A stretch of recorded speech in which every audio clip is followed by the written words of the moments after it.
বেনামাজি তোরা যারা ফজরের নামাজ পড়ো না, তোদের মতো ডাকাইতের জন্য সূর্য ওঠে না।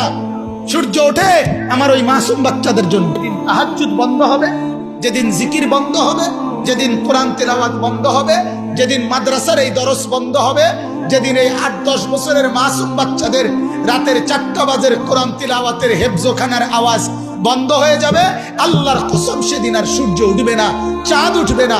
আল্লাহর বান্দারা, আমার শায়েখ আল্লামা মুফতি মুশতাকুন নবী সাহেব বলে, ও মুসলমানেরা, নিজ নিজ বিল্ডিং এর ফাইলিং এর চাইতে নিজ নিজ মহল্লার মাদ্রাসাকে তার চাইতে বেশি গুরুত্ব দিও। মাদ্রাসা থাকবে, তোমার গোটা মহল্লা নিরাপদ থাকবে, কসম খোদা।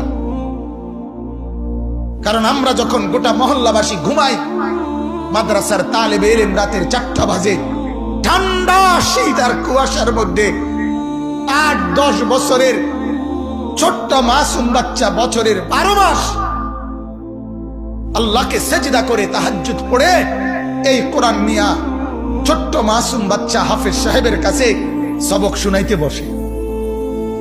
আর অথচ 40 বছরের 50 বছরের 30 বছরের জোয়ান মানুষ বছরের পর বছর ফজরের নামাজ না পড়ে সারা রাত সকাল 8টা পর্যন্ত ঘুমায়। আছে না এমন নাফরমান? কথা বলেন না কেন? তাহলে ওই নাফরমানদের কারণে সূর্য উঠে। আরে রাখায়, তোরা তো ঘুমে থাকস, তোরা লেগে সূর্য উঠবে কেন?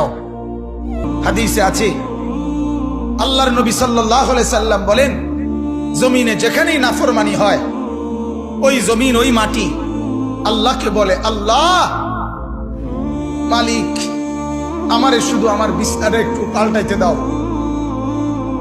তোমার এই বান্দা নাফরমানি করছে, আমার উপরে দাঁড়ায়া জিনা করছে, বেবিচার করছে, মোবাইলের মধ্যে উলঙ্গ ছবি দেখছে ঘন্টার পর ঘন্টা।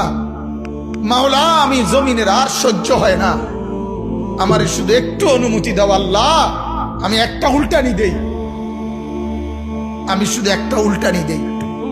আমার জমিনের নিচের মাটি উপরে তুলে দেই, উপরের মাটি নিচে নামায়ে দেই।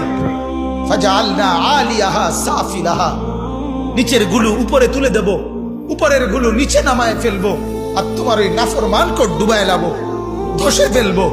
আল্লাহ, আমি কারুনকে জমিনে নামায়ে নিছি, নিচের দিকে টেনে নিছি।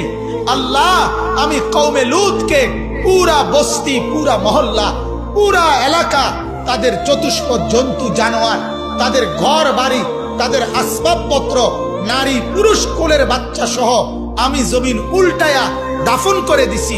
এই নাফরমানকে আমি উল্টায় দিতে চাই।